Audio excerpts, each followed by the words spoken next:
Hey friends, if you are a photographer who's feeling a little uninspired like I have for the past couple of weeks, I have the perfect photography challenge for you. This challenge is really simple. All you gotta do is pick any household object or whatever object you find interesting. For me, I'm gonna choose this tiny little house plant. And the concept of this challenge is we're gonna force ourselves to think outside the box and photograph our object in as many different ways as we possibly can using different photography techniques. This challenge is not about the object per se, it's more about forcing our brains to think outside the box in a more creative way to see a mundane object as something other than what it is. Now I'm going to take this photography challenge with you and I'm going to share my thought process along the way and some of the images that I can come up with. Let's have a look at shot number one.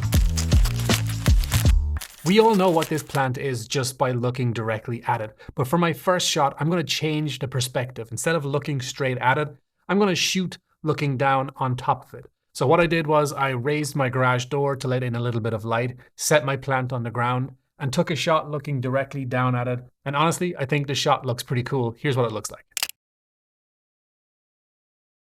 So changing your perspective can go a long way. And for my second idea, I'm going to take that another step further. I'm looking directly down at it. What if we made this shot more detailed or more abstract using a macro lens? Now, it just so happens that this 35mm 1.8 is a macro lens, but you can pull this effect off even if you don't have a macro lens. So what you want to do is pop your lens off your camera body, flip it around, and attach it to the other side like this.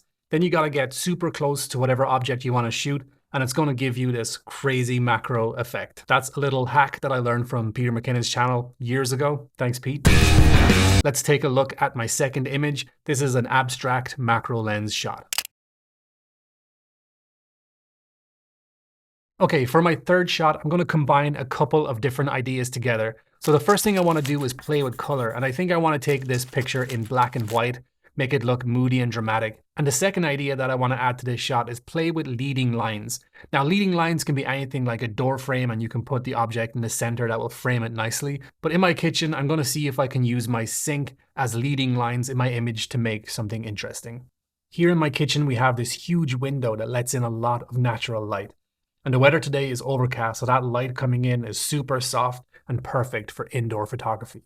I'm going to take advantage of this light and use it to backlight our plant, giving it almost a silhouette feel. Then when we combine all of these ideas together, the leading lines, the black and white edit, we get a shot that looks like this. And lastly, but not leastly, for this final image or this final idea in this photography challenge, we're going to play with shutter speed on our camera and also a little bit of Photoshop magic. So what I did for this picture was I put my camera on a tripod, took a picture straight on, and then I took another picture with my shutter speed reduced all the way down to about 1 second and shook my camera around on the tripod, and that made a lot of distortion in my image. Then in Photoshop, I layered both of these images together and brushed away one half, so we're left with this surreal looking portrait of a plant.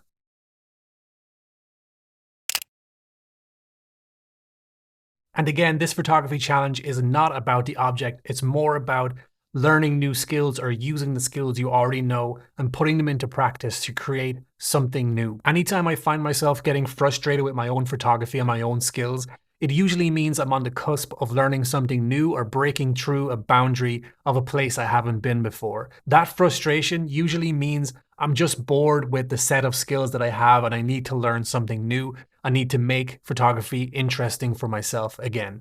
So a challenge like this will sharpen that creative tool in your head. Creativity is problem solving. So when you do stuff like this at home, you are sharpening your skills. So that's a wrap on this quick photography challenge. If you do